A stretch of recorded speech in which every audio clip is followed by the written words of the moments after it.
Hey, folks, this is Rabble Rousing Rich Birdman. Ladies and gentlemen, the tornado Manny Pacquiao. And thank you, Tom Baggett, with his crystal ball ready to go. Call it. All right, well, we have a ton of events to recap and a ton of events to preview in MMA. I'm not going to go too deep into a couple of them because they're like, uh, preliminary UFC stuff like Road to UFC and Dana White's Contender Series. Stuff like that. But then there's PFL, there's upcoming UFC stuff. It's just a lot of stuff going on coming up. And just past week, we didn't really preview that stuff, but some of the DWCS, Dana White Contender Series stuff. And we also have some boxing, of course. We even got a Floyd Mayweather fight going on this weekend. He's fighting John Gotti III. Oh, yeah. Something we didn't talk about much in past episodes, but apparently there was a fight between them already. This is a rematch because the other fight, supposedly Gotti won, but I think it was an exhibition without an official winner. But a lot of people thought that Gotti did enough to win. So weirdly enough, he is like kind of like turning into a mini Jake Paul phenomenon. And he's got now the rematch going on with Floyd Mayweather this weekend. And it's a pretty big deal. So we got, let's see, let's go through the results first. We'll start with boxing. And let's see what we got. Last week. All right. So we had some fights in Quebec City. Christian Mbili stayed undefeated against Sergey Derevyanchenko. Picked up the WBC Continental America Super Middleweight title. Proves to 28-0. You have Derevyanchenko goes to 15-6 at super middleweight. Then we had a TKO in the Arslanbek Makhmudov fight. He lost. Took loss number 2. He's 19-2 now. Did not get win number 20. And he lost to our Guido of the week, Guido Vianello. Proves to 13-2-1. I didn't get home until right was the start of the Mbili fight. My dad's like, you got to see this guy that got tuned up. And then I saw some of the pictures afterwards, and it looked like somebody put a bicycle, tire pump in his face and pumped it up. Yeah, I didn't get to see any highlights of that either. I'll tell you, with the Derevyanchenko fight, and I want to get Tom's opinion on this.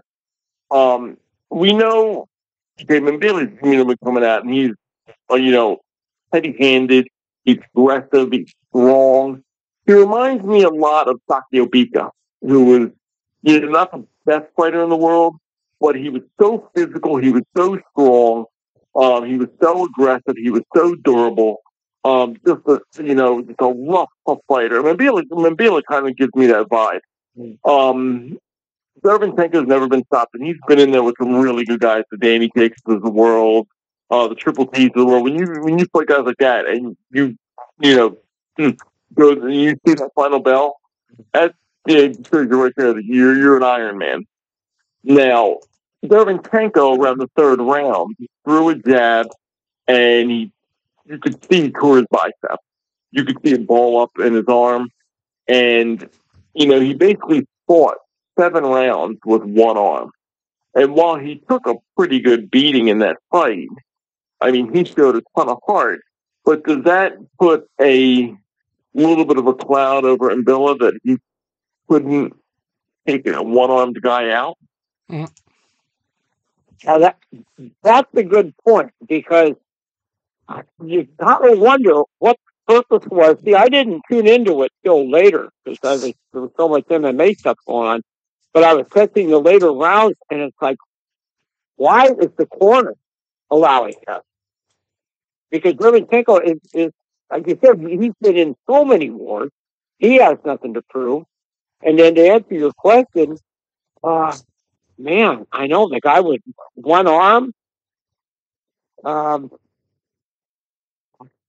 but again, like you said, Dermentenko has a kid of concrete. So, man, I hate to say it doesn't. It doesn't. Sounds like a Weasley answer, because I hadn't even thought of that. But I think, in a sense, it does affect him. He could have ended it. What do you think? I mean, yeah, I think so. I mean, you get a guy that's so durable. He's got like and you don't want to obviously put a comparison like this, but you get a kind of like a Jake LaMotta type. Like you couldn't put me down, right? You couldn't put me down. So no matter what you're hitting me with, I'm still standing. But at the same time, there's got to be the idea of a human being's health in there. And when you're fighting and you're one on, I mean, it could be, a similar comparison to somebody that breaks a hand in a fight and can't use, say, their left hand for the majority of it. Like even when he was throwing his jabs, they were mainly just falling jabs. He had no power in his left hand. He was throwing just all right hands. He landed a few shots. I mean, he did land some good shots. He's not a big banger though, right? He's not a big. I've noticed he's not a one punch guy. He's got to set up. He's more of a volume guy. He doesn't have that bang, you're out. So at that point, what was to stop Millie from just trying to overwhelm him with punches and make the referee stop it? If the corner wouldn't, just volume, just keep landing. Because I didn't see the middle round. So I don't know, but I've seen the last couple of rounds, and I'm thinking, damn, first off, why is the corner letting him come out? The second round, I mean, just I tried to just outwork him and force the referee to step in, and that didn't happen. Yep. And we also had a TKO in the second round earlier in the night. Osles Iglesias, just 11-0, took out a real journeyman in the sport, Sina Agbeko. For some reason, they got a little asterisk next to his name in BoxRec, but I don't know why. It's just weird. It's not even like a note at the bottom of the lineup here. It's just his name and then a black asterisk. You can click on his name, and then the asterisk just doesn't even get included in the link. But Agbeko falls to 28-4 at super middleweight, and it was the second round TKO there. There really wasn't a lot of other stuff going on over the weekend. There was a fight on Saturday in York Hall, Bethnal Green over in the UK, where the IBO Continental Cruiserweight title went to Alois Yumbi, just 7-1, now 8-1, beating Oronzo Berardi, who was undefeated at 8-0 at Cruiserweight, now not so much. 8-1, and there was one fight on Friday, not really big one in Tokyo. Fight on Thursday for the WBC Asian lightweight title, which was vacant. And how about this for a journeyman record? Gerald Into, 10-0, beating Mark John Yap, 34-18. Yap's record. That was an 8th round RTD for Into. He is into boxing. That's about it, really. Well, one other one in South Korea. Looks like Tae-Sun Kim proves to 12-2-2 with a unanimous decision win over Yoshiki Shimanura, who was undefeated at 7-0-1. Still meeting him. Well, how about this title? This is a long title. You got to pay the engraving guy extra to put this name on the title. There's no actual results. It just has a question mark, but this fight happened on Thursday. Prince Patel came in at 30-1 with 2 draws, facing Ibrahim Komu, who was 4-0 at welterweight. The title is called Pugilistic Syndicate of Tanzania, Tanzanian welterweight title. Vacant. Yeah, no shit. Probably just invented. So that was Thursday. I don't know why they haven't found a result on that yet, but that's kind of weird. All right. So upcoming stuff for boxing. We've got Friday tomorrow. We got somebody's always got to go in Hollywood. I don't know if that's Florida or Hollywood, California, but I think it's Florida. Seminole Hard Rock Hotel and Casino. That sounds like Florida. Yost, I think the Seminoles are in Florida, not California. Yostiel Napoles, number 507 globally at lightweight. Boxing Frank Zaldivar, number 696. For a title. Can you believe this? Like, geez, these guys have 5 fights fighting for a title. WBC International Silver Lightweight title. Both of them are 5-0, so somebody's always got to go. That is on Friday. No televised situation that I can see here. Probably local. Let me go down to Buenos Aires for some journeyman fights there. Chan Thompson, number 49 at lightweight, fighting Ruben Nestor Neri Munoz, 15-2. That's a 10-rounder. We got Josue Francisco Aguero, 11-0, fighting Jorge Luis Martinez Monreal. There's no T. This is 17-3 at super featherweight. And a female fight, Nazarena Romero, 13-0-2 against Pauletta Valenzuela Cuesta, 17-3. That's a good experience for female fights. Funny though, that's a lot of four-named Latinas without Jesus in it. That breaks a lot of rules. We go to Germany. Hockenheimring. Melina Maibaum, 10-0. Female fight, fighting Urvashi Singh. It's 11-3 for the WBC International Super Bantamweight title, which is vacant. And fights in Japan on Saturday. Usually it's Sunday. This day it's Saturday. This week it's Saturday. Number 23 featherweight Larato Diamini, who is 20-2, fighting Tomoki Kameda, 41-4 at featherweight. Seems like a little bit of a mismatch. Tomoki's got twice as many wins as Larato there, but he is somehow ranked 3 spots lower at featherweight. Only 1 loss in his last 6. Same goes for Dlamini. And also on that card, we have Kenbun Torres, 14-5, fighting KJ Kataraja, who is 17-0, undefeated. And Yude Shigioka, 8-1, fighting Samuel Salva, 20-1 at light flyweight. That's another weird one because light flyweight, Shigioka is number 6 in the world. And the guy with more than twice as many wins, same amount of losses, is ranked number 21. Must be quality of opposition thing. All right, then we go to Mexico City for a DAZN card. It's not if somebody's always got to go main event, but it's close. WBC Silver Super Bantamweight title on the line.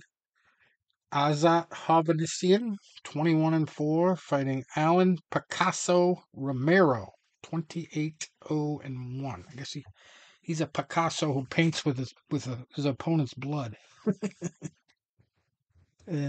Sylvia Torres also on the card. This is a weird one. BoxRec, you know how they have like the straight line of green and red and all that stuff to show the last 6 fights next to the fighter's record. Yeah. So this one, it looks like a necklace. It's like bowed because he must have had some no contests or something, or draws. Those must have been draws. And they put the little red dot a little bit lower than the green dot, so you can really see it. So this one is, instead of a straight line, it's like a bow. Sylvia Torres, 21-3-3, and she's had her two draws, right next to 2 wins, and then the 2 red ones are in the middle. So that's kind of weird. Anyway, she is 21-3-3, fighting Cecilia Nino Rodriguez, who is 13-1-1 at light flyweight. Torres number 8 in the world. Rodriguez number 15. So that should be a good one. And then another Rodriguez, Luis Rodriguez O'Connor, undefeated at 15-0, fighting Cesar Vaca Espinoza, 16-1-1 at super bantamweight. And then we got a Lover fighting in, looks like Puerto Rico. Kenneth Lover, 11-0, fighting Cheng Yang, who's 7-5 for the WBO Asia Pacific Youth Bantamweight title. Vacant. And I don't know what country this is, but Albert Ramirez coming in undefeated at 18-0, fighting on Saturday against Adam Danes, 23-2-1 at light heavyweight. Only fight really 2 stars or above on that card. Okay, we got Sunday, Tuesday. Tuesday we got a decent one in Tokyo. Kazuki Nakajima, 15-2-1 against Shingo Wake, 31-8-2. And it's for a more obscure title than it sounds like it should be for. Oriental and Pacific Boxing Federation super bantamweight title there. Not much else worth mentioning on that card. And then we got some title fights, obscure titles, but titles nonetheless, going on Wednesday in Australia. Conor Wallace, number 14 at light heavyweight, 13-1, fighting Jerome Pampalone, 18-1 for the WBO Intercontinental light heavyweight title, which is vacant. And we got 2 other vacant titles, looks like, going on in the co-main event. I don't know if this guy's related to Costa, but Nikita Tszyu, 9-0, fighting Cohen Mazoudier, who is 12-3-1. That's for the IBF Australasian Super Welterweight title and the WBO Intercontinental Super Welterweight title. And that is on Wednesday. Then is also a supporting bout with a couple of real journeymen. Boy, lots of fights on their record. Michael Zarafa, 31-5, fighting Tommy Brown, 45-8-2 at super welterweight. That's an 8-rounder. And also on Wednesday in Russia, we've got Vladimir Sarukanian, 18-0, fighting Axel Sulaimanbek Ulu, 16-2 for the Eurasian Boxing Parliament lightweight title, which is vacant. Surprise, surprise. We also got some news on Manny Pacquiao. We actually tried to get an interview with Manny Pacquiao a few years ago because Paradigm Sports Management was sending me all kinds of press releases, and so I contacted the person sending me the press releases about doing an interview with Pacquiao because they had signed him, and they posted and sent out a press release about signing Pacquiao. Well, Conor McGregor manages that whole company with a friend of his, I guess. And they had a big dispute, lawsuit, and everything. I believe, let me find it now. It was $3.3 million that Paradigm paid to Manny to secure the agreement. It was an advance when they signed him to a deal. Manny kept the money, walked away from the deal, and kept organizing his own fights. And if you remember years ago, we talked about some of the people Bob Arum had with dealing with Manny, and like this guy that was basically sleeping at his house, and it seemed like he was really taking advantage of him, and some advisor. I forget the guy's name, but Manny has seemingly surrounded himself with some sketchy people. So it was no surprise that this feud developed between him and Conor McGregor. But basically, they paid Manny $3.3 million for nothing because after all the court cases decided that that Manny was supposed to honor the deal. And actually, the initial court decision went Paradigm's way to the tune of $5 million. On August 12th, the state of California stepped in, and Superior Court Judge Walter Schwarm reversed that ruling, and he called the deal illegal. Guess why it was an illegal deal? Paradigm manager Adi Attar did not even have a manager's license in the state during the period between 2019 and 2021. So the contract is void due to illegality. So as far as getting that money back, I don't know what they can do. I guess nothing. I guess Manny can just bank it. It's as a donation. It's something that obviously Conor McGregor is not going to miss the money. He's got plenty of it, but makes you wonder what kind of people he's dealing with. Guy didn't even have a manager's license. Pacquiao's lawyer Jason Anneal provided a statement to a newspaper you might be familiar with, Tony, the Philadelphia Star. Said this decision. I've heard of the Philadelphia Star.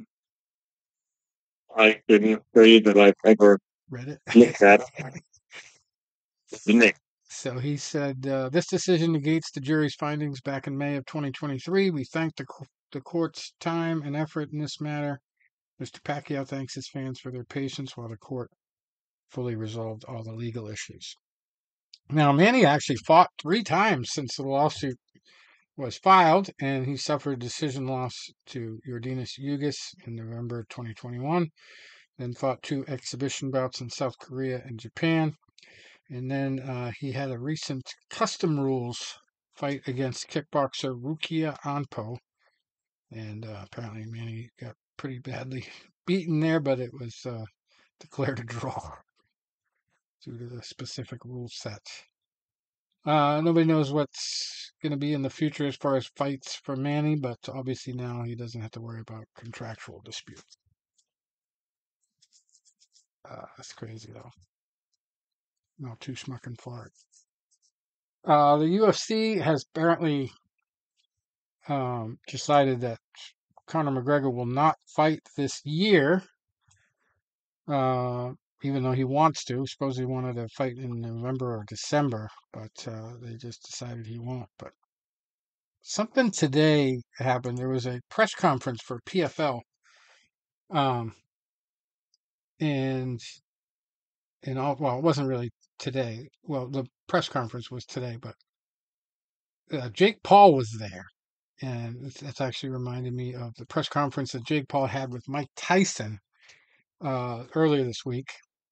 And Jake Paul is increasingly looking like he's going to go down the same path as McGregor as far as,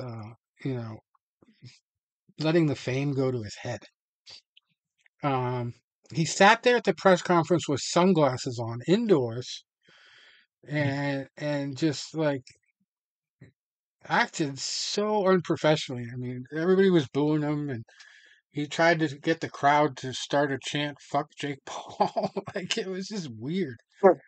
And it made me think like there might be some substance abuse going on. Whether it's alcohol or hard drugs, I don't know. But, Conor McGregor is, I think, for sure on some hard drugs.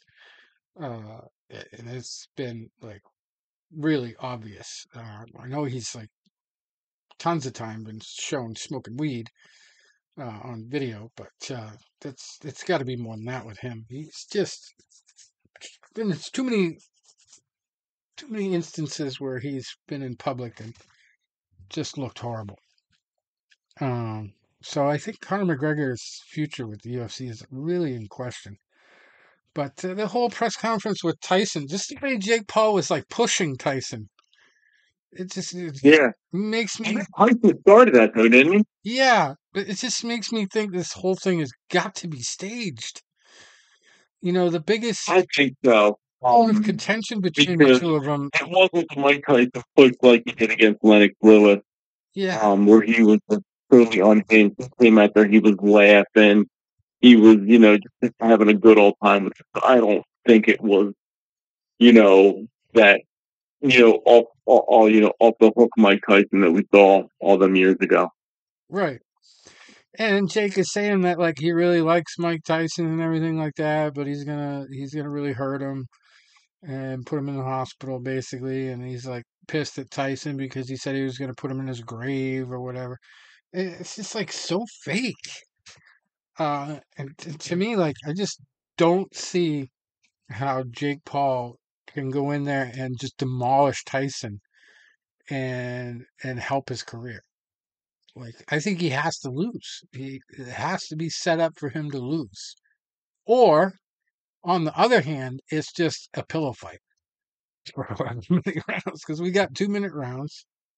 And Jake was criticizing him for accepting it as a real boxing match, which I mean you can call it that, but it isn't really a real boxing match unless you're females. If it's 2-minute rounds, to me, it's still an exhibition. You can call it a professional match. An exhibition. Yeah, it's going to be choreographed to some extent, I believe. Whether it's you know uh, a fake knockdown or whatever, or it's just pitter patter for the whole entire thing. I just don't think it's going to be what people expect. I don't see, I don't think so either. even if he loves the hate, I just don't see Jake Paul getting away with knocking Mike Tyson out viciously. And that being good for the sport. Like, no. I think Jake idolizes him. I don't think Tyson would have signed on if he knew he was getting knocked out, or there was a chance he was getting knocked out. So yeah, that was just a very peculiar press conference. Thought I'd mention that. But anyway, at this press conference today that Jake Paul was at, was basically promoting the Francis Ngannou versus Renan Ferreira fight in the PFL, scheduled now for October 19th. And the co-main event there is Larissa Pacheco against Chris Cyborg. Um, just two vicious fighters. Pacheco has a couple more losses. She's 23-4. Cyborg 27-2. One no contest. They were both there as well. That should be an interesting one, but I think Chris Cyborg is just too dominant. She's gonna wipe the mat with Pacheco. Pacheco's never really seen anybody that caliber. But we'll see. I mean, anything's possible. Francis Ngannou also there was some controversy going into the Izzy fight, where Izzy was talking about African champions in one of the UFC videos, and apparently they edited out his mention of Francis Ngannou, and then Izzy went to a press conference and Completely. yeah, Yeah, completely. and Izzy took it to the public and said that this was bullshit, that the UFC was trying to erase his legacy. So basically, Dana White just came out this week and said, "Oh yeah, I had no knowledge of that. If somebody in our organization did that, I'm sorry. Like I was not at my direction." So it's just something that's pretty interesting. There's still somebody in the organization still a little bit bitter about the way Francis left. Um, now Ferreira is nicknamed Problem. He has been a problem for most people. We saw a guy on Dana White's Contender series this last Tuesday, who actually beat Ferreira, but he was on a shit ton of steroids when he did it, so it was deemed a no contest. But he gave the game plan, the kind of game plan that it takes to beat Ferreira, and it involves a lot of wrestling, which Francis is capable of. Even though last time he did a lot of it in the UFC, he busted his knee. But yeah, Francis has the roadmap now. Not so much the steroids, but the ground and pound and the takedowns and all that kind of stuff would be helpful. But anyway, he says at the press conference, everyone is a problem to some extent. He is definitely a problem for some people. As far as I am concerned, he is not a problem. It is the problema against the predator. I think the nicknames speak for themselves.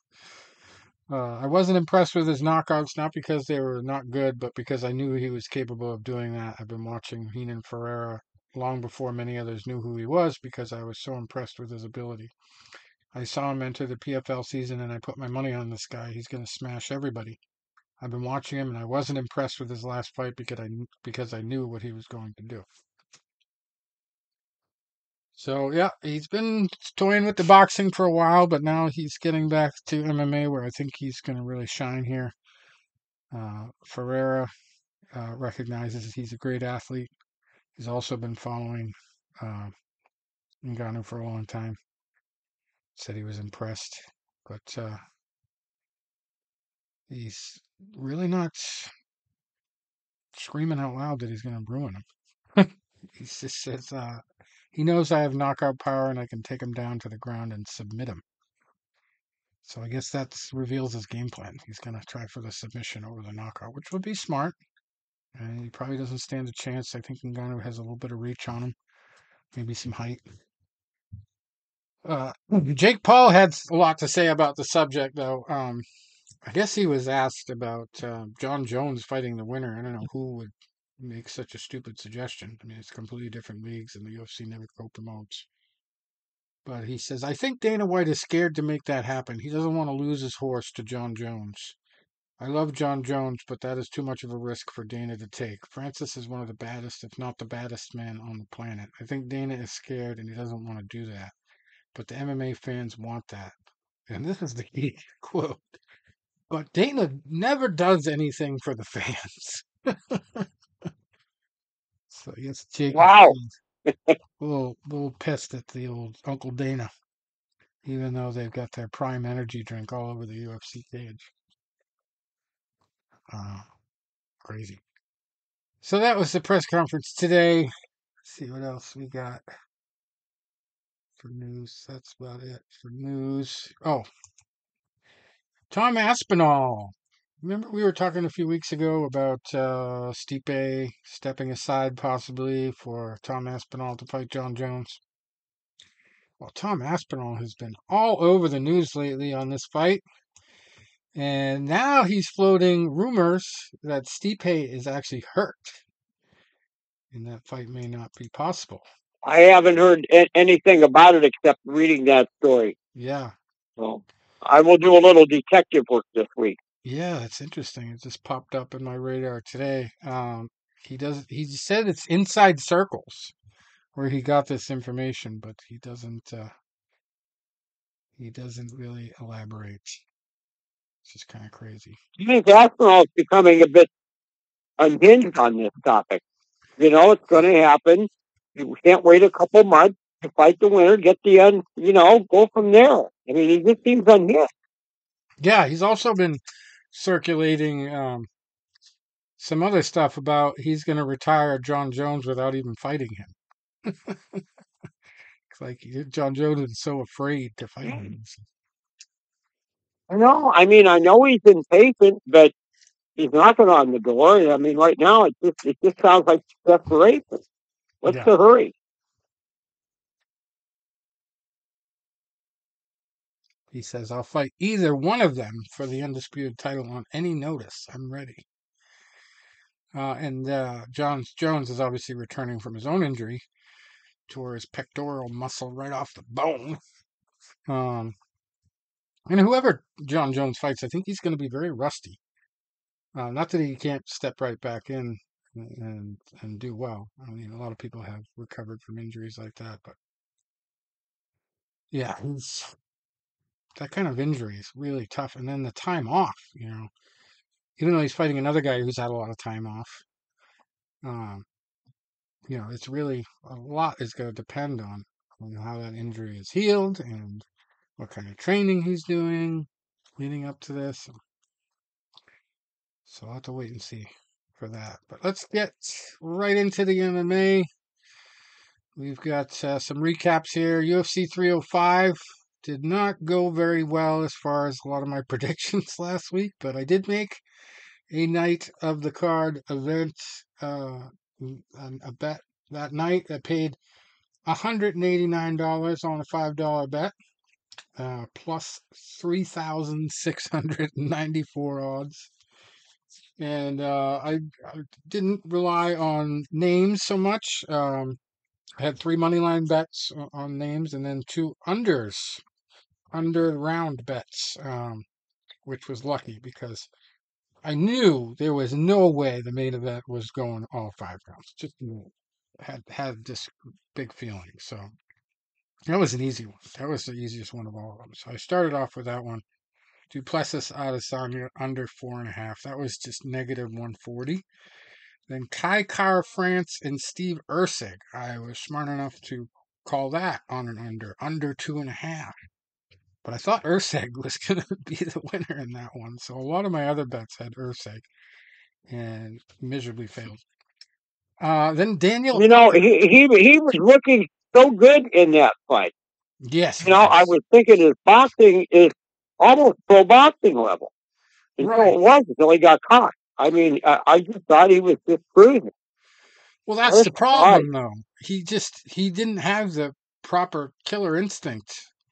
Because when he was putting Kai Kara France in danger, he wasn't like pressing him up against the cage. He was backing up. He was cautious. He was just so hesitant. And I was very frustrated because I had so many bets on him. And I was almost screaming at the TV because he was just like letting him off the hook. And both of them are from or if he was the region. Okay, but maybe he was overconfident. Maybe, yeah. He may have got the vibe that this is going to be hard. Yeah. I don't need to finish him quick, take any chances. Just take my time, using this a punching bag. And what happened? Right. Surprise. Right. And then I happened to put the bet on the money line on Daniel Hooker after reading an article about how Daniel Hooker came in to this fight with a whole new set of tattoos, a different look, and he had like basically transformed himself physically. So I was like, oh, maybe I should put a little money on him against Gamrot. And that was a decision that could have gone either way. It was a split decision. I thought Gamrot had done enough to win. He was another guy that I had a lot of bets on. But I happened to put this parlay bet on him. The money line was plus 310, so that was the heavy lifting in this parlay.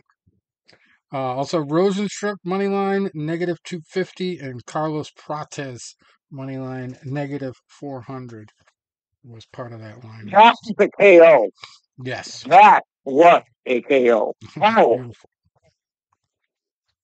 So Dricus Duplessis ended up face cranking, they called it. It looked more like a rear naked choke to me. In the 4th round, Israel Adesanya. So just got in under the 4.5 round mark. Adesanya in that fight, again, looked like Ursig as far as not having the killer instinct. He was wanting to fight a technical fight. He was fighting like he knew it was going to go to decision, and all he had to do was wear Duplessis out. Duplessis, once again, had gas tank problems, but it didn't really stop him. Didn't prevent him from still keeping the takedown in mind and trying to get Izzy on the ground. And finally he did and caught him in a choke. And that was it. Well, Rich, how did you score that fight? I mean, the first round, what do you think? I mean, I had it flip a coin. That was a close first round. What do you think? Well, at the point that it ended, Israel was winning by decision at that point. Let's say that. I mean, I didn't really like write down Okay. scores, but I thought Israel was okay. Round, yeah, and then I think round 2 was easy. Plessy was in the box. Round 3, Izzy got in his rhythm. That was an easy round. Round 4, I had Izzy winning the round, and it looked like Plessy was getting tired. Right. You've seen it. Yep. You know? And you could see Izzy landing those body shots. You know, 2 things that I think for boxing that are not used enough in MMA. His best move in the fight. I thought he should have thrown 10 times more of those. And he was hitting them. Yeah, I mean, he was landing. I was solid. And it works in boxing and MMA when you dig to the ribs, especially in MMA with the thinner gloves. I mean, we all know from training ourselves, like you take a body shot and it can be really debilitating. Yeah, and I mean, I thought Izzy was, and I remember just before that final barrage, in the back of my mind, I was thinking, I think going to need a stoppage. Yeah. Because now it turned out all three judges gave the champ the first round, but it was close. And considering where we were, I knew that could have went either way. Like I said, the other 2 rounds were easy to score for me. But in the fourth round, I'm telling you, you know what Duplessis was looking like. But he's that kind of guy that he's like, oh, Yeah. that is a tank. And then remember when Izzy pointed to the mat like, let's trade? Yeah. Bad move. Bad move. No, I definitely think Izzy was a little bit too overconfident. And then at the end of the fight, Yeah. it almost seemed like he might retire, which is weird. I didn't see that coming. Duplessis even mentioned, like, if he retires. And I was like, what? And Izzy had to tell everybody, I'm not fucking leaving. It's just very weird.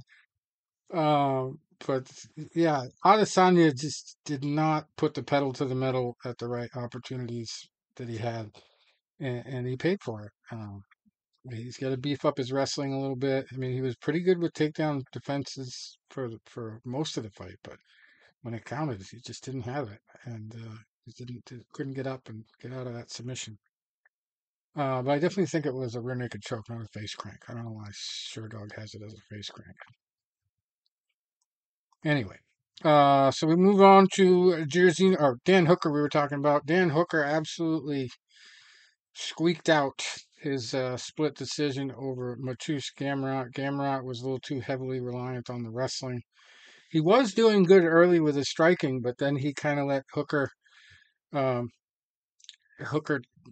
connect a little bit too much when he was trying desperately for the takedowns. Hooker was landing elbows everywhere, was doing very well with the inside striking, whereas Gamrot was doing better at a distance. It's just strategy-wise, it was a bad idea for him to just not believe in his own striking, Gamrot, and Hooker ended up getting the hometown decision. Basically, he's an Australian guy.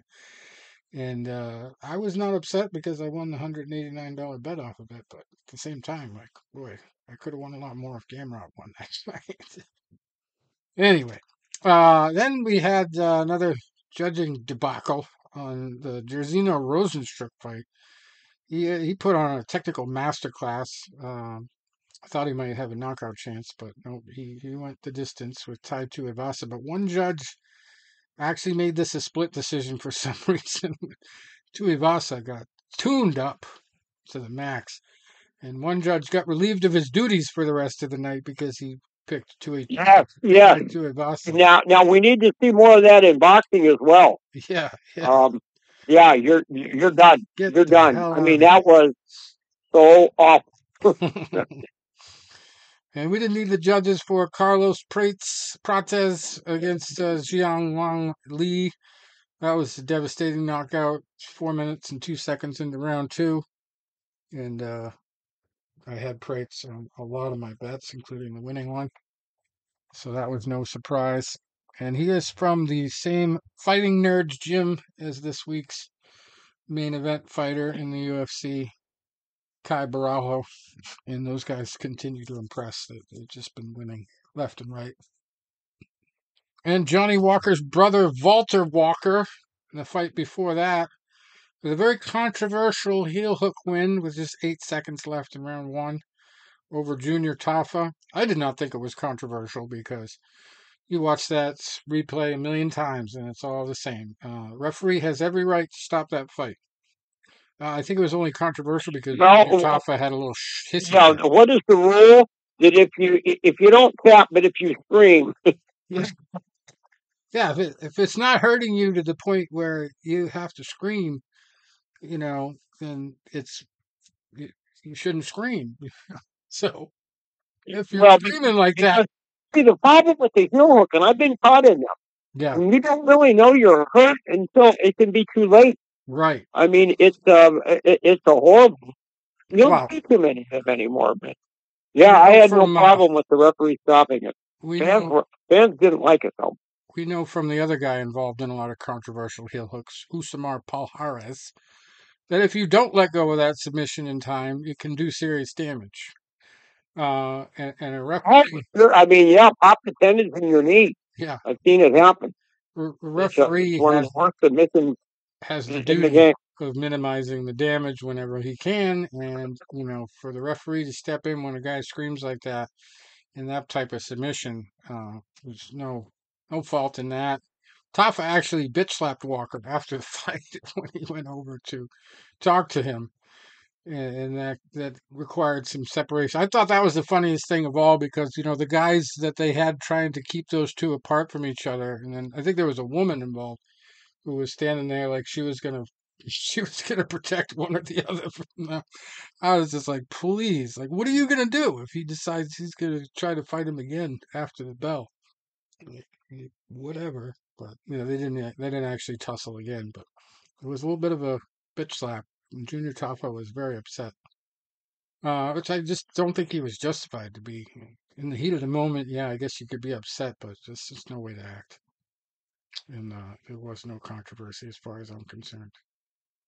And then we had Ricardo Ramos beating Josh Culibao by split decision. That was a real rough and tumble fight. Culibao was, I thought, winning up until Ramos cut him open and really started competing a little bit, doing a little bit more damage, and so Culibao was one of those hometown guys that lost on this card. Casey O'Neill over Luana Santos. So many experts had Santos winning this one. Didn't give Casey O'Neill a chance, but she really, used her distance, used a lot of good boxing to win a tactical fight there. Jack Jenkins over Herbert Burns. That was a real crazy one. We talked about last week this MMA Play 360 AI that's supposed to assist you with your bets, but boy, they were pretty suspect in picking Herbert Burns to win this one because his record just did not reflect that he had any chance to win this fight. And then when Jack Jenkins was putting the damage on him early in round 3, referee backed Jack Jenkins off and asked Herbert Burns to stand up, and he wouldn't stand up. So he literally gave up, and they called it a TKO retirement. He retired himself. Probably retired himself from the UFC because I don't think they're going to put him in another fight after that. But yeah, Jack Jenkins got the TKO technically in round 3, 48 seconds in. Before that, we had a couple unanimous decisions. Tom Nolan over Alex Reyes, Keenan Song over Ricky Glenn. And Ricky Glenn, I remember last week talking about this. I saw it on a video that he is like, he's got a side job and he only comes back to the UFC when he really needs money. So it was a side hustle bet, they said, to pick Keenan Song. Glenn just was not expected to win this one, and he did not. And then our Jesus fight of the week was in MMA, and I unfortunately shortchanged Jesus. I did not have faith in Jesus in the opening fight, so I lost a lot of bets because Stuart Nickel was on a lot of my parlays. But Jesus submitted Nickel in the very first round, 2 minutes and 39 seconds in. You might say he walked on water. Anyway, so that was it for that one. We also had the Professional Fighters League the night before. And that one I won a little bit of money on. $5 turned into $70 on a plus 1066 bet. In the main event, Impa Kasangane did what he does and won by unanimous decision. It was pretty much a repeat of the last fight with Joshua Silveira. Nothing really changed, except maybe Impa was a little bit more dominant. It was only a 3-rounder, so it wasn't very difficult for Impa. The money line was minus 525, but I just didn't know how he was going to win, so I put the money line bet on him. Then we had Yagshimuradov in the main event. and Rob Wilkinson. And I thought Rob Wilkinson was going to win by knockout. I had most of my bets that night on Rob Wilkinson, but this is the one that paid off. I put in Yagshimorodov just in case. Boy, the just in case was a good hedge because Yagshimorodov just basically had a better technical fight, and Wilkinson's knockout power was like non-existent. He just really didn't even seem like he was ever close to knocking Yagshimorodov out. Yagshimorodov just fought a very smart fight and got the win. And then Godsi Rabadanov versus Michael Dufort. I really wasn't sure who was going to win this one. It's a very evenly matched fight. So I did the under 2.5, and it ended 1 minute and 51 seconds into the second round with Rabadanov knocking out Dufort. So that was a plus 195 payoff. By the way, Yagshimorodov was plus 125 on the line. And then I had Brent Primus over Clay Collard. I went with my head instead of my heart on that one. And Brent just put on an absolute wrestling clinic. Took care of Collard, and we knew Collard was weak in the wrestling going into this fight. I don't know if you watched this fight, Tom, but boy, what an annoying fight to watch when all you could hear in the background was Brent Primus's son screaming like a little girl through the whole fight. And my girlfriend was like, "Who the hell is that little girl screaming?" I go, "That's Brent Primus's son." And then Muhammad Ali's legacy is still affecting combat sports because two of his grandsons are involved. One in boxing, one in MMA, and Biagio Ali Walsh is the MMA guy, and just about everybody who's anybody in the expert world of fight picks had Walsh by knockout. I just didn't think he would get it done that quick. He was fighting a guy who was basically had no chance, and he looked every bit that he had no chance, like he was put in purposely to be beaten. Brian Stapleton just had no experience. And it only took 55 seconds for Biagio Walsh to get that knockout. And then we had a draw.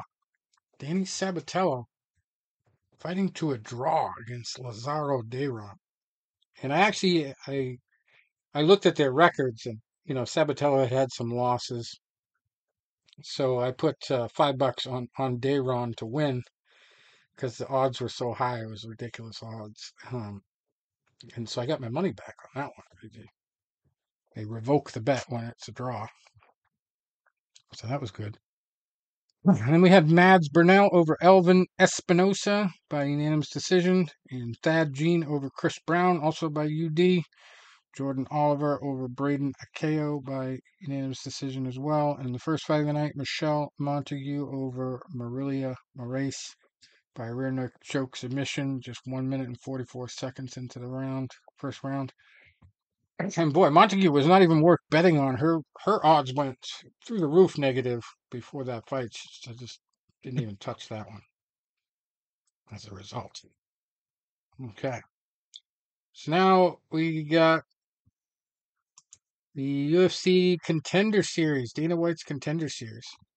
Believe it or not, I saw an interview with Dana White recently where he was accused of, branding himself a little bit too much instead of the promotion and the fighters. And the guy pointed to the fact that this is called Dana White's Contender Series as proof. And Dana was like, "Well, that's not because I wanted to promote myself. That's because the Contender.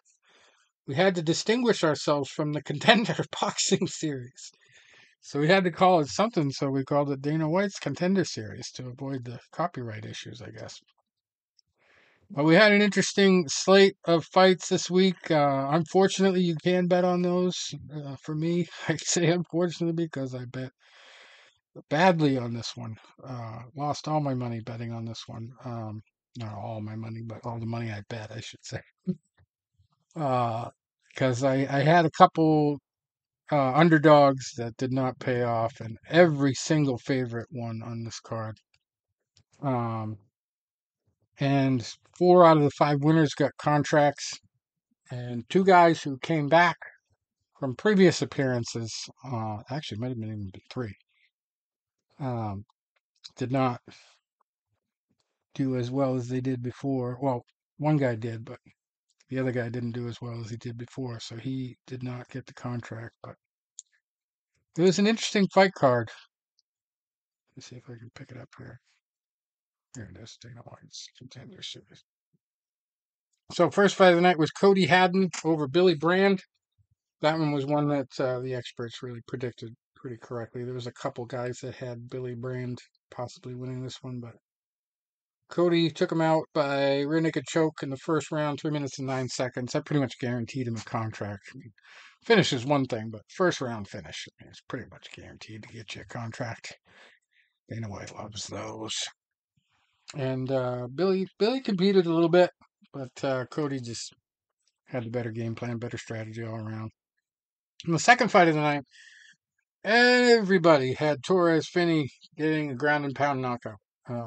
He had been given another chance to come back after refining himself, and he went in against Cameron Ralston, who was from City Kickboxing in Australia, very well-renowned gym, and just couldn't do much with him. And Torres Finney is like, kind of reminds me of a Czech Congo type, jacked to the gills, but just can't put it together. Like, can't put the strength together with technique. You look at him and you're like, he'd mow anybody down, but just so wrestling heavy. And then when he did do his wrestling, and he could have some devastating hammer fists if he really practiced a lot with them. But I think he only threw a couple of them, and just didn't realize that was the way to the win. He was just trying to like do these real lazy strikes on the ground to score points, and they just really didn't further his position. But the one thing that I think he lacks, especially with Cameron Ralston being so damn tall compared to him and having to kind of bend down a lot, the dynamic strikes were just not there. There was no knees, no elbows, no uppercuts even. I mean, uppercuts when the guy comes down, when bends over, I mean, that's just basics. Everybody knows that. The taller guy, he's got to bend over, throw the uppercut. So Finney was told to go back out there, get some more fights, and the craziest thing was Dana White just bitching at him after the fight. Like, we talked about this multiple times, and a guy who's never really had a professional fight should not be um, criticizing people to the lengths that he does, even if you are the president of the promotion and you got to tell a guy why he's not getting picked. It just falls flat so much. But the worst thing was he told this guy, hey, I told you to go out there and get more experience and get a few more fights, not one fight. Well, who the fuck called him back? It wasn't like that guy was like desperately trying to get back. Good point. You guys brought him back in. It wasn't his decision. He's not the UFC fucking president. That was the worst. Like, I don't care if you're going to criticize him and say that he would be decimated in the UFC. It's probably true because his game is not dynamic enough. But I mean, to criticize the guy for coming back too early, it's not his fucking fault. Like, he had a devastating knockout in his last fight, so you guys brought him back. So I thought that was pretty stupid. Anyway, then we had Cortavius Romeus and Michael Imperato. That was really the war of the night. Both guys had equal chances to win that one, but Romeus just really showed a lot of athletic ability, a lot of scrambling capability, a lot of good striking. Just couldn't get the knockout. Came close a few times, but Imperato showed a lot of heart, kept with it, and ended up getting a unanimous decision loss. But this is a kind of a funny backstory with him because he had a UFC contract in the bank, and then he publicized it before the UFC did, so they withdrew it.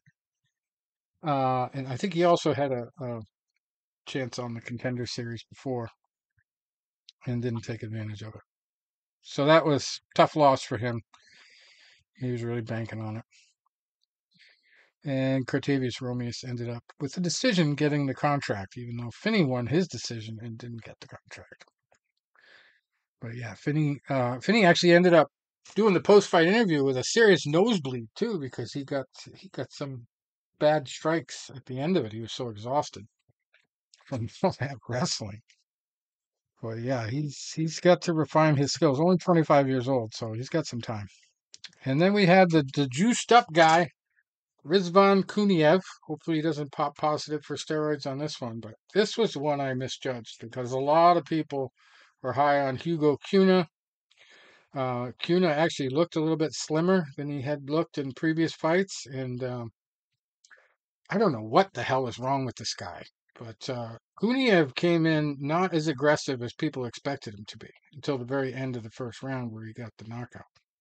But Cunha, he's not that good of a striker. He's more of a wrestler, but at the same time, like, he could have used his striking in this fight, and he just did not have any faith in it. He almost looked like he was too nervous, like he was too intimidated. Uh, and he didn't even really, he was like dancing with Kuniev through most of the first round and just trying to keep away from him.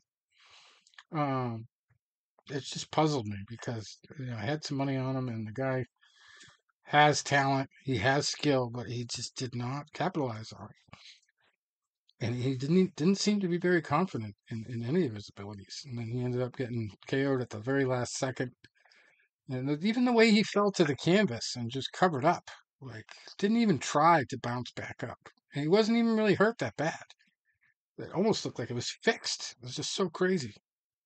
And Kuniev got the contract easily, but, you could have said the same thing to him that they said to Finney, like, you would get decimated in the UFC because, the heavyweights in the UFC will tear him apart, I think. He's not as good as he's cracked up to be. But he got a contract, so we'll see. And then Andreas Gustafsson in the main event looked every bit as intimidating as his physical appearance presents over Pat Pitlick. Pitlick was trying, but boy, is the strategy of Gustafsson involved a lot of up against the fence grappling. It negated the reach of Pitlick and the striking ability from a distance. And Gustafsson did a lot of elbowing too. That helped it along. Pitlick was just making faces after every elbow that showed you he was definitely going to lose. But yeah, just every favorite one. Not all of them by the way you thought they were gonna. I thought Romeus and Finney were both going to get knockouts if they won. So that was what really killed me. None of them got their knockout. Gustafsson, I figured, was going to get knockout or submission. So that was predictable. But yeah, and then Huna thought would have a better chance, but not so much. So that's it for that. And we got upcoming stuff. We got a lot of upcoming stuff here. We got next week's Contender Series. We got UFC on ESPN. No, yeah, UFC on ESPN 62, they're calling it. UFC, Road to UFC Season 3 goes on, I believe, tomorrow. Yeah, tomorrow at the UFC Apex in Nevada.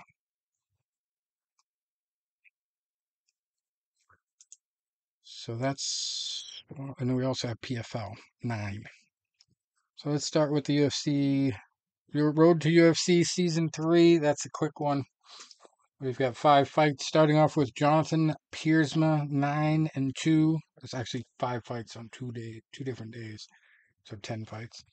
Jonathan Piersma, 9-2 at welterweight, fighting Samandar Muradov, who's 10-0 at welterweight. Then second fight, Yao Kan Fang, 9-2 at strawweight, fighting Miki Motono, 8-4. That's a female fight, in case you couldn't tell. Kenji Zhu, 19-4 at featherweight, fighting Shin Haraguchi, 8-1. Huaishang Dong, 12-2, fighting Ming Shi, who's 15-5. And then the main event is Bin Shi, 12-4 against Masuto Kawana, 10-3 at featherweight. These are all lighter weight fights, straw weights and featherweights. That's on the 23rd. Then we got also, actually, it's the same day, just two different cards. The main event in the other one, Tokitaka Nakanishi, 12-3 against Jalisi Bergang, 17-5. And these are going to be very early morning. So if you stay up for another 6 or 7 hours, you might be able to catch them. Anyway, co-main event there, Dong Hun Choi, 7-0 against Angad Bisht, 10-2 at flyweight. That main event was bantamweight, by the way. And then another bantamweight fight, Zawupasi Der Misi, 9-1 against Su Young Yu, 12-3. Parandip Singh Sahota, 11-2 versus Rule Panalis in a flyweight fight. Sahota 11-2, Panalis 6-1. Quihi Yan 25-4 at flyweight, fighting Danny McCormick, and that's a female fight. McCormick 8-2, Yan 25-4. It seems like a mismatch, but we'll see. That's a flyweight fight.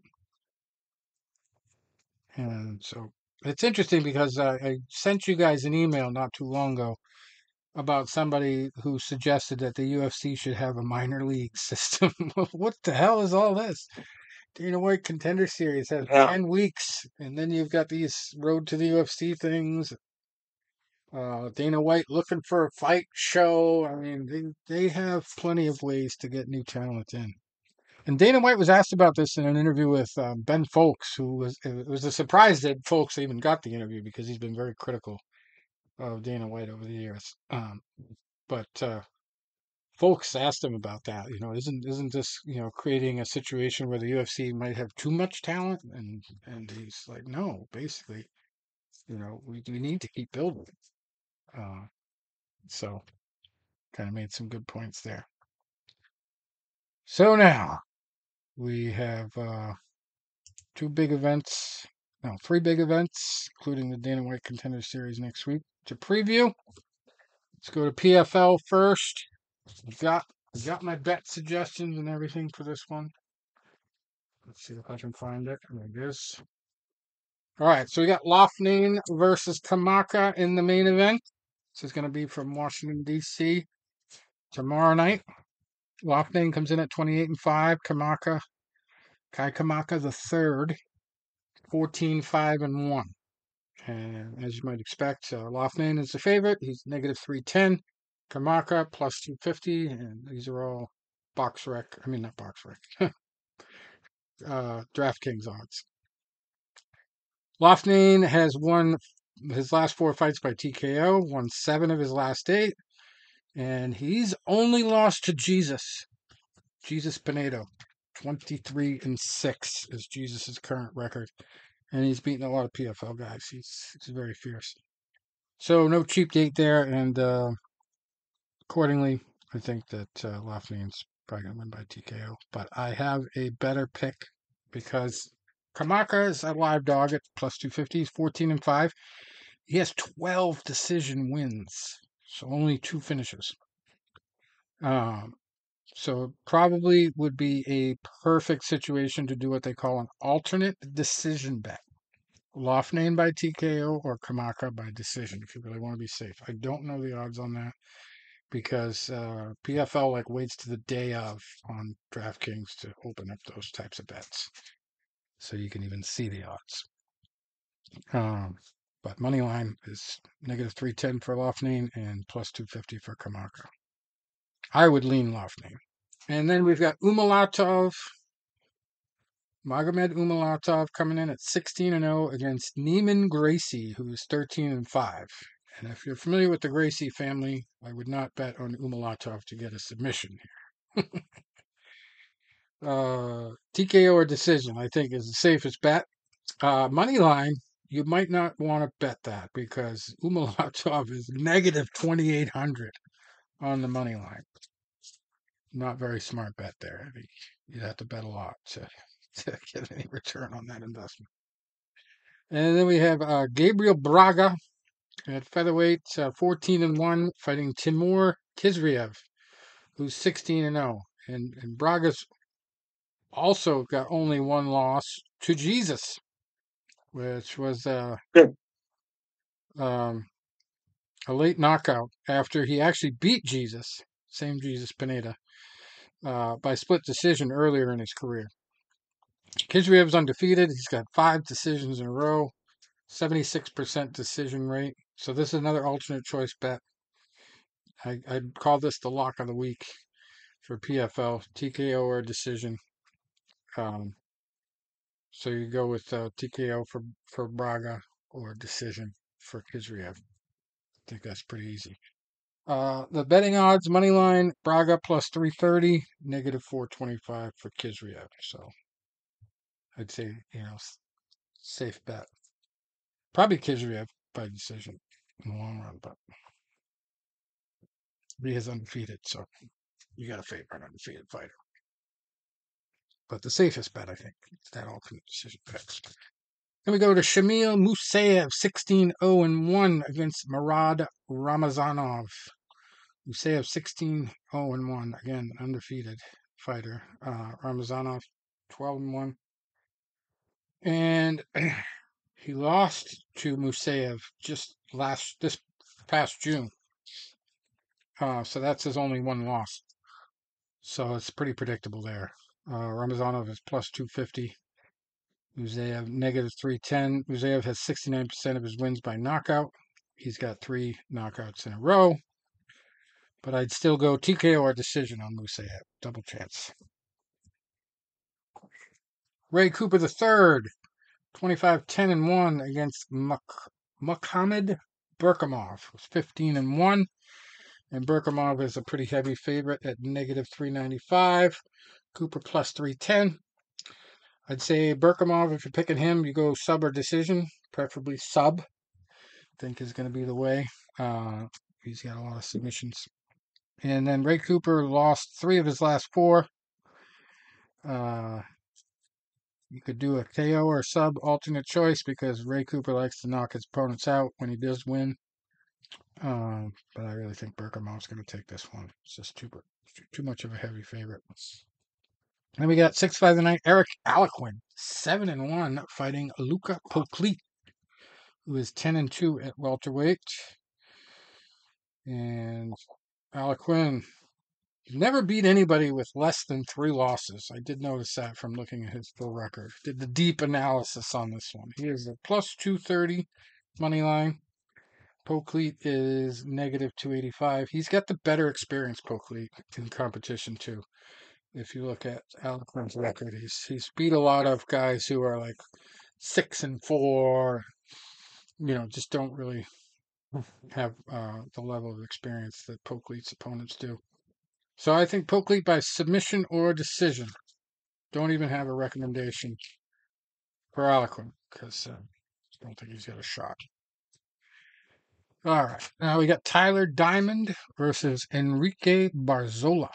That's a featherweight fight. Diamond coming in at 14-3. Barzola 29-2. And if you've been a UFC fan for a long time, you know who Enrique is. He's got a lot of decisions. He's got a lot of UFC fights. 10 UFC fights under his belt. He lost 4 of his last 6. He's 0-2 in the PFL. He's got 8 decision losses out of 9. But I don't necessarily think he's a lock to win this one. I'd say this is a bet to avoid. Because, it's decision or decision. Diamond by decision or Barzola by decision, if you're going to bet. But Diamond is 3-2 in the PFL. He's only lost to really, really tough competition. But Barzola is pretty tough. And he doesn't have near the caliber of opponents that Barzola has. But the odds reflect this is a toss-up. Diamond is plus 114. Barzola is negative 135. So that's a fight you just watch and don't bet on. Okay, now we got our live dog of the week. We've got Jesse Stern coming in at 16-6 at featherweight here against Jose Perez, who is 8-1. Perez has all of his fights in the promotion called Cage Fury over in the UK. His lone loss was by knockout to a 6-4 fighter in 11 seconds. but he's a negative 440 going into this fight, money line, Perez. Stern, on the other hand, is plus 340. He's had 3 decisions in a row, 1-0 in the PFL. He's had the higher level of competition, and I like him to win by submission or decision. So put some money in the bank on that. And I don't have bet suggestions on the first 2 fights, but we have Maxwell Dejantu Nana, 5-1 at heavyweight, fighting Kent Mafaleo, who's 6-1. And Shido Boris, 8-1 at welterweight, fighting Tyler Hill, who is 13-10. Those are the leadoff fights. All right, now we go to UFC on ESPN 62. Cannonier versus Borralho. I've only seen one expert predict that Cannonier is going to win this fight. Kai Borralho from the Fighting Nerds. He is just stringing together the wins. He hasn't lost in a long, long time. Has been undefeated in his UFC run. He's 16-1, and his big-time submission threat. He's got a 14-fight winning streak. He comes in at negative 245 odds. The one knock you could put on is he doesn't have any 5-round experience. But he's 6-0 in the UFC, and he's fighting the guy Cannonier, who has a shitload of 5-round experience. But he showed in his last fight he really doesn't have enough killer instinct to hang with the really, really tough fighters. He ended up losing in the 4th round on his feet. He got punched a couple times too many, and the ref stepped in and stopped the fight, even though he seemed to be all right. So I think he's got a killer instinct problem. Just doesn't really wade in for the kill. If he does win, I'd say KO or decision, because he does have all that 5-round experience, but he's really going to have to fight the perfect fight. I think Borralho moneyline is the safest way to go, because he is a threat to finish it multiple ways. He can submit you, he can knock you out. He's just a very physically fit, intimidating fighter. He's got the free spirit tattoo on his neck, and he's free to win any way he wants. I think on this one.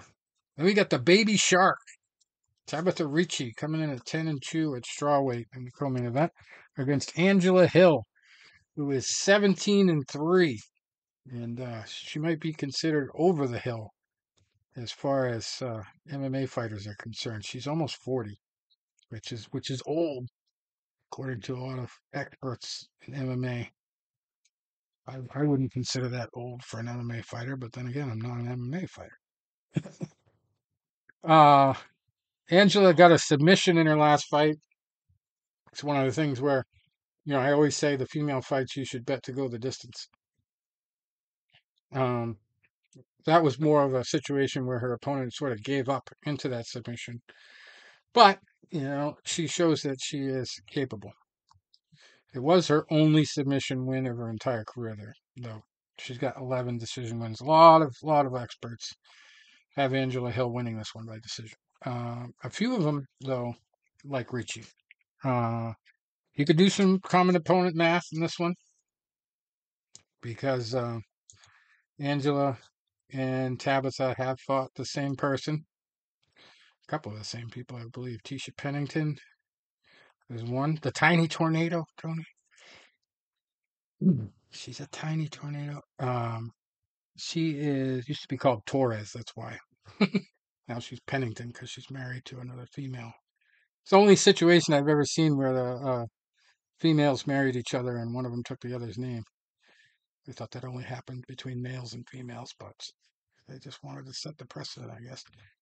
So Tisha Pennington lost to Angela Hill by decision. And in Tabitha Ricci's last fight, or no, Tisha Pennington, lost to Angela Hill. No, Angela Hill lost to Tisha Pennington. I knew I had that wrong. By decision back in 2021. And Tabitha Ricci beat Tisha Pennington in her last fight by split decision. So, like we say, you can't always depend on MMA math, but if you did, that would be something to consider. Anyway, Angela Hill, 65% decision wins, 29% knockouts. She's got a sub in her last fight. I think the best bet is money line or decision for her. But I think you could also go the distance one. On if you're thinking that Tabitha Ricci might have a chance here. They also have a common opponent of Lupita Godinez, which kind of negates the previous math that I just put out there. Because Lupita Godinez beat Tabitha Ricci, but Angela Hill beat Lupita Godinez by unanimous decision. So, cancels each other out, which I think tends to go towards a unanimous decision win for Angela Hill. Or to go the distance. To go the distance is probably safest. I think these girls are both pretty durable warriors. They should be able to handle 3 rounds. And then we go to the Ultimate Fighter final. I did watch the final episode. It was a very weird submission. Robert Valentin ended up winning in the finale over a real good friend of his. And it was an interesting dynamic this season. I didn't watch every single episode, but there's a lot of friendships created. And a lot of these guys, they ended up being such good friends they didn't even want to fight each other. But these two were seemingly eager to fight each other. They had a really good first round, very competitive. Then Valentin got himself in a little trouble and got some urgency and ended up taking Patty down. And then got him in some weird submission. It almost seemed like a crucifix attempt where, you grab the arm with your hands and then you grab the other arm with your legs and you just like strike to the head while the guy's stuck. But this time, Valentin twisted the guy's arms with his legs somehow and won a submission. But those guys are really good friends and they seemingly got along very well together.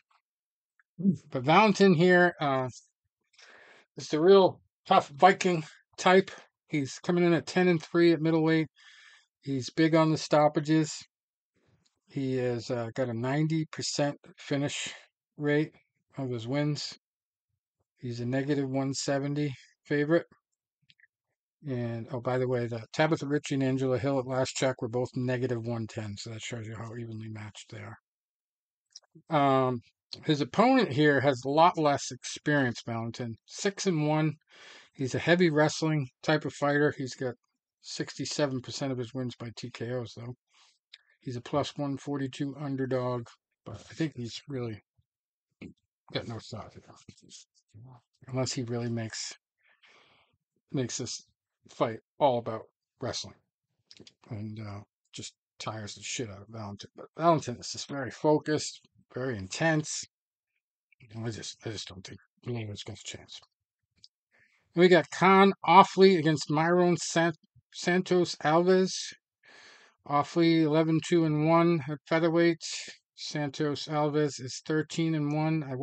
I didn't really see much of Offley, but I did watch Myron Santos' last fight, and he looked very technical, very composed, very confident in his skills, very defensive minded. Keeps his hands up, has a beautiful boxing stance. He's got a great jab. So I think Myron wins this fight, probably by decision. Let's see what the odds are. Myron, I didn't write the odds down. Oh, yeah, I did. Myron is -200. His only loss is to UFC vet. So that's also something to consider. Dan Argueta. It's a very tough opponent. And I like Alves by TKO or decision. If you're going to bet Offley, he does have an 8-fight win streak. I'd go money line on Offley because he's a very well balanced fighter in terms of how he gets his wins. He's 11-2-1. He's had a little bit of everything in his wins, so just go to the money line. That's safest if you like him. But I like Myron. And then we've got Neil Magny versus Michael Morales. Morales is -800. He's 16-0, so that's probably why.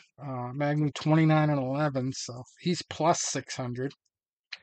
59% of Magny's wins come by decision, 28% by knockout. So if you're gonna bet him, you really like the underdog here. Go KO or decision.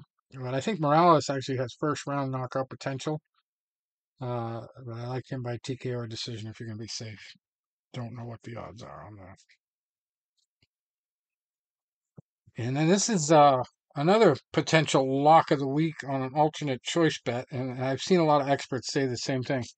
They like a lot of them have said that they like this as a live bet. So you need to like watch the first round to see how that goes. If Meerschaert gets out of the first round, they like him to win because Shabazian tends to kind of collapse late in fights. Shabazian comes in at 13-4, Meerschaert 36-17. Meerschaert is a plus 235 underdog. Shabazian's negative 290. Shabazian has 85% of his wins by knockout. He's another guy with first round potential knockout capability. So the alternate choice bet would be Shabazian by TKO or Meerschaert by decision because of 36 wins, Meerschaert has 28 submissions. So obviously that's a very high percentage.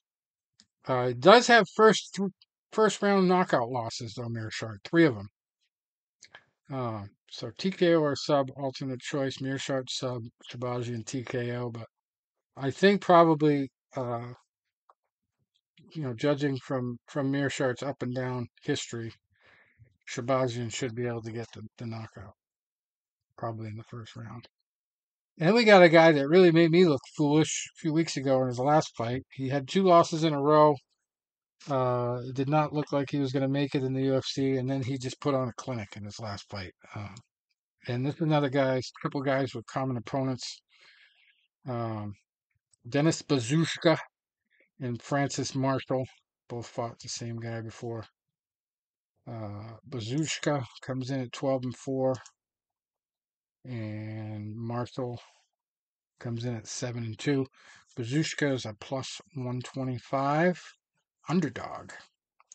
Marshall is a negative 150. And Bazushka beat Connor Matthews in his last fight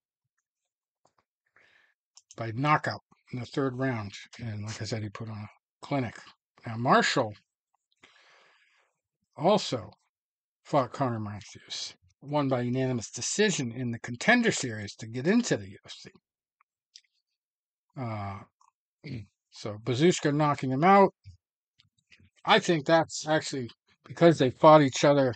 They fought the same guy in a pretty relatively, short time between those fights. And Bazushka looks like he has really learned a lot from those 2 losses that he had in his first 2 UFC fights. I think that means a lot more than it usually does. Francis Marshall is 7-2, but he really hasn't fought the same caliber of fighters. And he's also got 2 losses. Or no, Bazushka has the 2 losses, but he's also got 2 losses in his. Francis Marshall has 2 losses in his last 2 fights. One by first round knockout and one by split decision. And he's got a little bit more UFC experience because he had the Contender Series fight before his first 3 UFC fights. But I like Bazooka as a live dog by TKO or decision. So that's what I'm going with. Because there's also another factor. Marshall took this fight on a week's notice.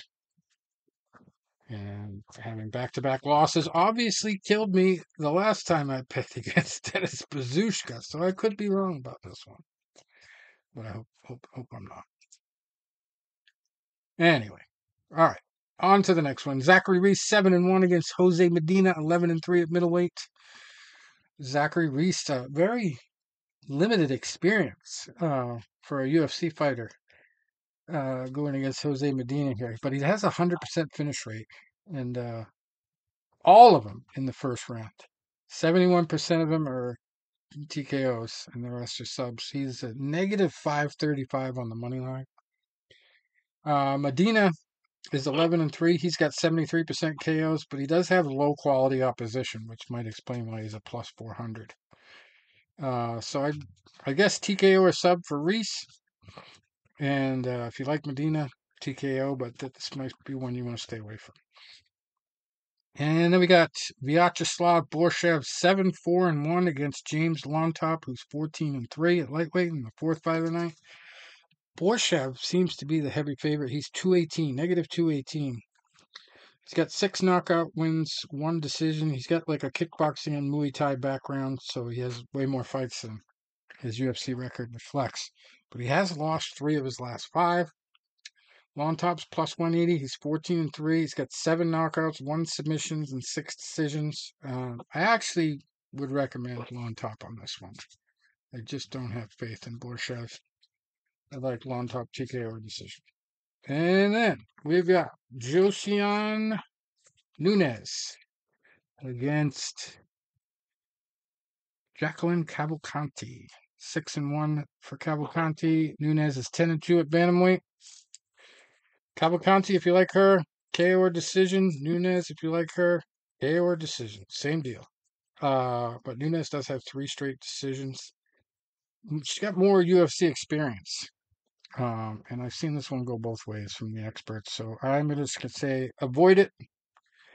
Don't bet. Okay. And Zigomantis Ramaska. He was actually deprived of his opportunity to fight in the last episode of The Ultimate Fighter. He's 9-2. I guess he had some kind of fracture from his prior fight, so they disqualified him medically.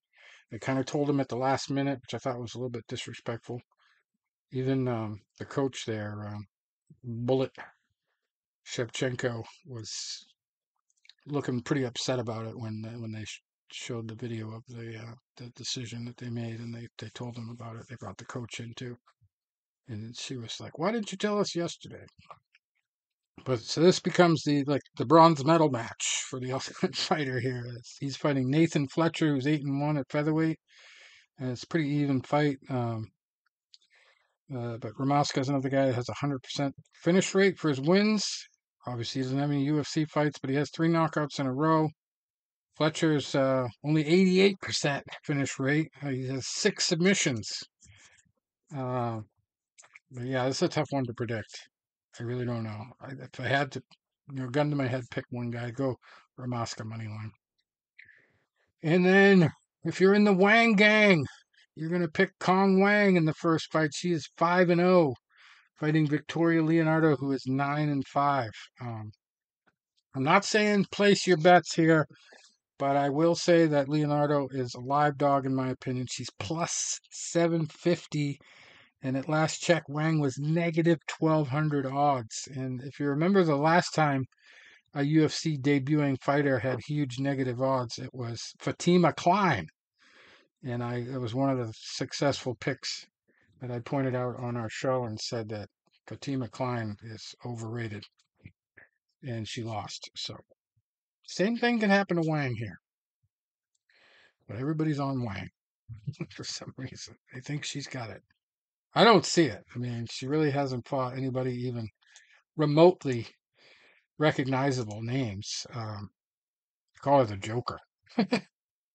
There's nobody on her record that you would say, oh, yeah, I know who that girl is. She does have a couple first round finishes, one by TKO, one by submission in her last fight. But Victoria Leonardo has been in the UFC. She's not making her debut.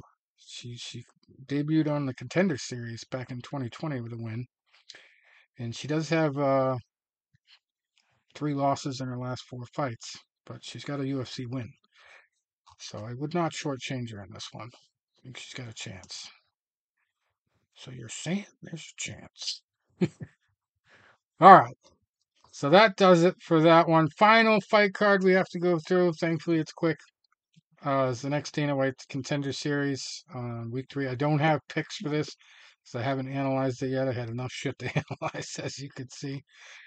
But we have next Tuesday, Andrei Pulev and Liam Anderson in the main event. Pulev 8-2, Anderson 6-2 at middleweight. Co-main event, Bogdan Grad 13-2, fighting Michael Aswell, who is 9-1 at featherweight. Then we got Marco Tulio 11-1 at middleweight, fighting Matthew Litho Duclos, who is 6-2.